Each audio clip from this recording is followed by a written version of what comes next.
Boa noite. Estamos começando mais um Roda Viva.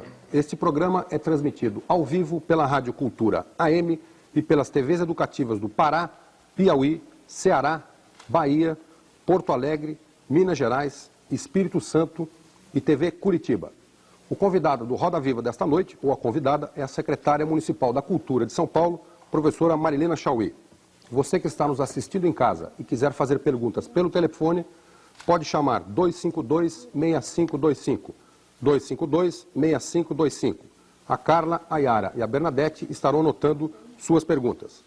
Para entrevistar Marilena Chauí esta noite no Roda Viva, nós convidamos os seguintes jornalistas: Moacir Japiaçu, chefe de redação da revista L; Maria Amélia Rocha Lopes, jornalista do Metrópolis da TV Cultura; Marcos Augusto Gonçalves, editor da Folha D do jornal Folha de São Paulo; Ângela Pimenta, repórter do Caderno 2 do jornal O Estado de São Paulo; Rodolfo Konder, editor-chefe do Jornal da Cultura; Roberto Comodo, repórter da sucursal de São Paulo do Jornal do Brasil; Ivan Ângelo, editor-chefe do Jornal da Tarde; e Maria Luísa Kfouri, diretora da Rádio Cultura AM. Escritora, filósofa e secretária municipal de cultura, Marilena Chauí tem 47 anos e nasceu em São Paulo. Formada em filosofia pela USP, é apontada no meio acadêmico como uma das mais brilhantes intelectuais brasileiras. É autora de vários livros importantes, entre eles O que é Ideologia, considerado um best-seller na área, pois já chegou a uma venda acima de 100 mil exemplares. Militante do PT desde sua criação, assumiu a Secretaria da Cultura com a chegada de Luiz Erundina à Prefeitura de São Paulo. Vem, desde então, administrando um orçamento escasso para uma pasta que ela diz ter encontrado em ruínas e sem nenhum projeto cultural. Professora, ou secretária, como é a experiência de um intelectual de formação filosófica à frente de uma secretaria municipal, ainda que seja da cultura? Olha, ela é uma experiência dupla, viu?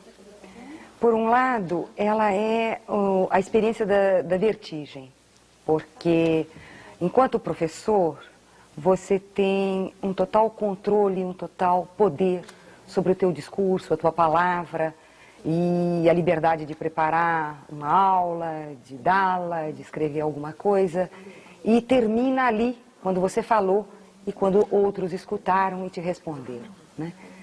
No caso da administração pública, você fala e a tua fala engendra ação nos outros, e uma ação sobre a qual você não exerce mais nenhum controle, nenhum poder. Então, a minha experiência é uma experiência da vertigem mesmo, uma coisa muito vertiginosa. Mas há um outro lado dessa experiência que me fascina, e que é o seguinte: a liberdade do pensamento, ela é infinita, né? Então você começa a trabalhar com as ideias e elas se engatam umas nas outras, elas se prendem umas nas outras, elas têm uma lógica própria, que é a lógica da criação e do discurso, e você vai, né?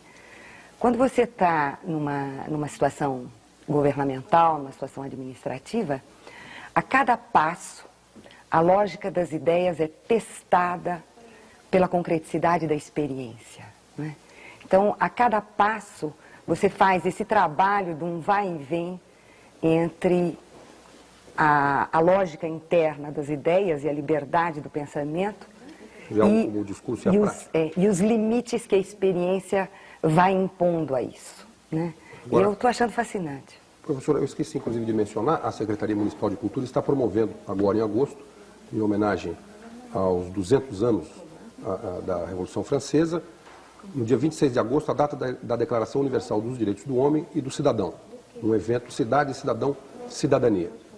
A senhora estava falando sobre essa questão de produzir cultura. Há uma certa polêmica dentro do próprio PT ou da própria administração municipal sobre o verdadeiro papel de uma Secretaria da Cultura. Não, não há polêmica nenhuma. Nenhuma mesmo. Sobre se é produzir cultura, se não é produzir cultura, se é uma cultura dirigida especificamente a uma faixa de... não, eu tenho a impressão de que não há polêmica nenhuma. A posição que a Secretaria Municipal de Cultura assumiu, não é? Ela pode não ser uma opinião majoritária, uma opinião unânime no interior do Partido dos Trabalhadores, mas ela é uma opinião totalmente aceita por aqueles que estão fazendo parte do governo e particularmente pela prefeita Luiza Erundina. O que nós defendemos é a ideia de que o Estado não deve produzir cultura, não pode produzir cultura. É a sociedade que produz cultura. Todas as vezes que o Estado, em particular no Brasil, o Estado se coloca na posição do produtor de cultura, o que ele faz é, ele captura para si a produção cultural da sociedade, ele transforma isso em doutrina e ele devolve isso autoritariamente como pensamento oficial e cultura oficial para o país. Então, essa ideia de que o Estado não produz cultura é unanimemente seria aceita. especificamente o papel do Estado, ou no caso... No caso da Secretaria Municipal de Cultura, o papel que nós temos dado a essa fatia do Estado é de garantir a cultura como direito do cidadão. Então, nós definimos a cultura como direito do cidadão sob 3 aspectos. O direito de ter acesso aos bens culturais, o direito de produzir os bens culturais e o direito de participar das decisões da política cultural.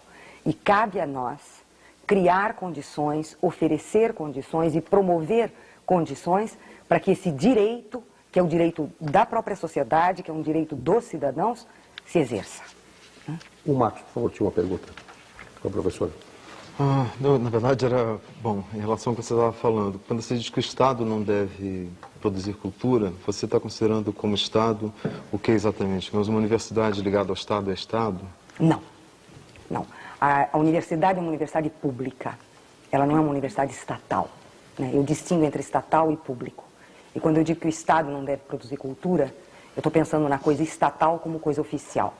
As universidades são autarquias e elas são entidades autônomas e o que elas são públicas, isto é, elas fazem parte da república, da coisa pública, o bem público, o serviço público e o fundo público. E o Estado não?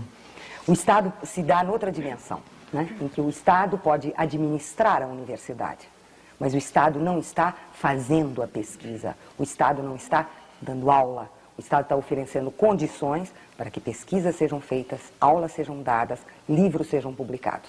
Mas isso é o trabalho autônomo que numa república pesquisadores, professores e estudantes têm que ter.